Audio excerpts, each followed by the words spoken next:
सुबह की धूप पर्दों से छनकर कमरे में आई तो शिवान्या ने करवट बदली, लेकिन जैसे ही उसने हाथ फैलाया उसे खाली जगह मिली। उसने आंखें खोलीं, राजवीर बिस्तर पर नहीं था। इतनी जल्दी उठ गए? उसने बड़बड़ाते हुए उठकर दरवाज़ा खोला। नीचे किचन से कुछ अजीब सी आवाज़ें आ रही थीं, कभी बर्तन गिरने की, कभी गैस की तेज सीटी जैसी। वो सीढ़ियाँ उतरकर नीचे आई तो सामने का नज़ारा देखकर हंसी रोक नहीं पाई।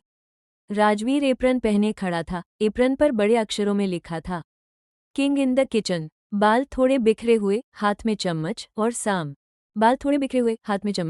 तवे पर कुछ ऐसा जो पराठे जैसे दिखने की कोशिश कर रहा था, लेकिन सफल नहीं हुआ था। ये क्या हो रहा है? शिवान्या ने दीवार से टेक लगाकर पूछा। राजवीर ने पलटकर देखा। Surprise breakfast. शादी के बाद पहला। उसी वक्त तवे पर रखा पराठा आधा काला हो गया। शिवान्या ने चम्मच उसके हाथ से लिया और गैस बंद कर दी।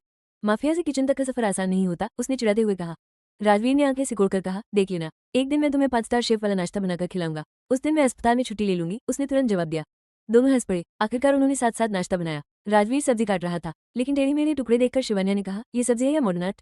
उसी वक्त तवे पर रखा पराठा आधा काला हो गया। शिवान्या ने चम्मच उसके हाथ से लिया और गैस बंद कर दी। माफिया से किचन तक का सफर आसान नहीं होता, उसने चिढ़ाते हुए कहा। राजवीर ने आंखें सिकोड़कर कहा, देख लेना, एक दिन मैं तुम्हें 5 स्टार शेफ वाला नाश्ता बनाकर खिलाऊंगा। उस दिन मैं अस्पताल में छुट्टी ले लूंगी। उसने तुरंत जवाब दिया। दोनों हंस पड़े। आखिरकार उन्होंने साथ साथ नाश्ता बनाया। राजवीर सब्जी काट रहा था, लेकिन टेढ़े मेढ़े टुकड़े देखकर शिवान्या ने कहा, ये सब्जी है या मॉडर्न आर्ट?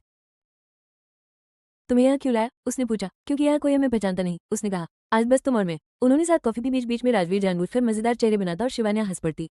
एक वेटर ने पूछा, सर केक काटना है क्या? एनिवर्सरी? राजवीर ने तुरंत कहा, हाँ, हमारी शादी को 3 दिन हो गए। वेटर ने मुस्कुराकर छोटा सा केक ला दिया। शिवान्या ने धीरे से कहा, तुम बहुत ड्रामेबाज हो और तुम बहुत प्यारी, उसने बिना सोचे कह दिया। उसकी बात सुनकर शिवान्या थोड़ी झेप गई। उसने केक का छोटा टुकड़ा उठाकर उसके मुंह में रखा। राजवीर ने मौका देखकर उसकी उंगलियों पर लगी क्रीम हल्के से छू ली।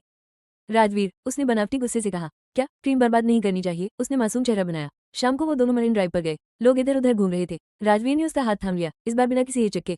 खुले में, अब डर नहीं लगता? उसने पूछा। नहीं, शिवान्या ने कहा, क्योंकि अब मेरा नाम तुम्हारे साथ जुड़कर भी मुझे कमजोर नहीं बनाता। राजवीर रुक गया। उसने उसकी तरफ देखा। तुम जानती हो, उसने धीरे से कहा, पहले मुझे लगता था मैं तुम्हें अपनी दुनिया में खींच लूंगा, लेकिन हुआ उल्टा, तुमने मुझे अपनी दुनिया में ला दिया। और वहां कैसा लग रहा है?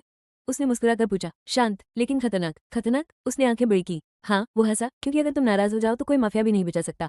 शिवान्या ने उसका हाथ छोड़कर हल्का सा धक्का दिया। अच्छा, तो डरते हो मुझसे? राजवीर ने उसे अपनी तरफ खींच लिया। डरता नहीं, इज्जत करता हूँ। उनकी हंसी लहरों की आवाज में घुल गई। रात को घर लौटते हुए कार में धीमी म्यूजिक चल रही थी। शिवान्या ने खिड़की से बाहर देखते हुए कहा, पता है मुझे सबसे ज्यादा क्या अच्छा लगता है? क्या अब हम लड़ भी सकते हैं?